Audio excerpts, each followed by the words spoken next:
Star Wars Outlaws. My honest take, after about 56 hours on PS5, all the way to the end. So, the short version, I liked it. With caveats, this is a game that's clearly made with care and good ideas, but it plays like it was never properly tested. Stick with it past the early friction though, and it genuinely wins you over.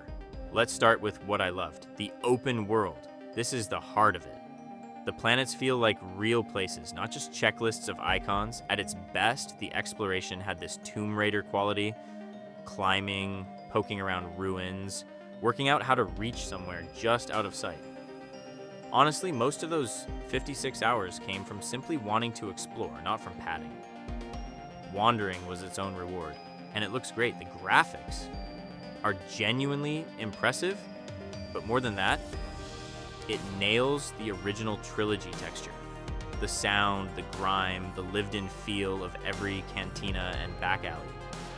For me, Tatooine was the standout.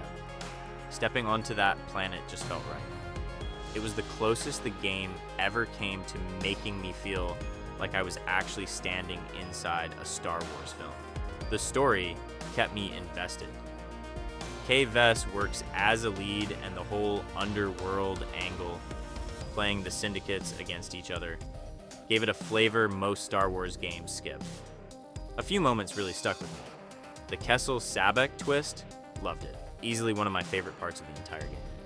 The rhythm-based door overrides, where you match a sound pattern to crack a lock. A genuinely cool, unique mechanic. More of that, please. And the space combat was just fun.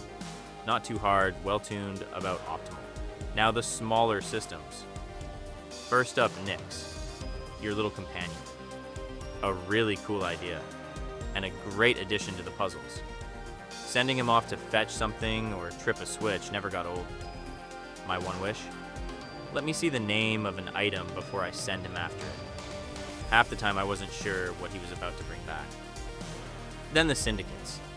A genuinely good addition that adds real depth, playing the factions off against each other. The catch is, it felt too easy. You can basically buy your way out of trouble and patch up your standing without much effort. And the speeder bike. Great fun to ride, but it didn't always come when I called it. If I'd wandered off from it in the same scene, I'd often have to walk back part way or even the whole way before it would turn up. As for the progression, unlocking abilities through the experts, it was fine. Nothing special, but nothing broken either.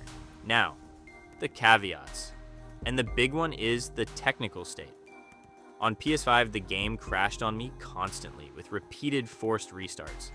I also hit plainly broken physics. Animals floating in midair when they should have been standing on the ground. It really feels untested. So many small things could have been fixed easily to make the whole thing better. Then there's the combat. The on-foot fights can be just dumb. Enemy intelligence is low. You can trick them or honestly just wait them out. And one personal gripe. So much of the discovery felt built around cosmetics. I enjoyed the puzzle of finding hidden chests, but when the reward is purely a new look, nothing that builds the character, it landed flat for me. I don't care about cosmetics at all. So who is this for? Patient players. I'll be honest. At first, I was thrown off and felt like I didn't want to waste my time with it. But once I got over the quirks, I started to actually enjoy it. The early hours really undersell the game, so if you love to slow down, explore, and soak in a world, you'll get a lot out of this. If you bounce off slow pacing or you need tight combat, then maybe not. I'm deliberately not giving it a score. A single number would just flatten what is a very personal, subjective experience. The bottom line, the developers clearly put real thought and effort in, and it shows. It's held back by a rough, buggy launch and shallow combat, but I liked it. And I'm glad I pushed past that rocky start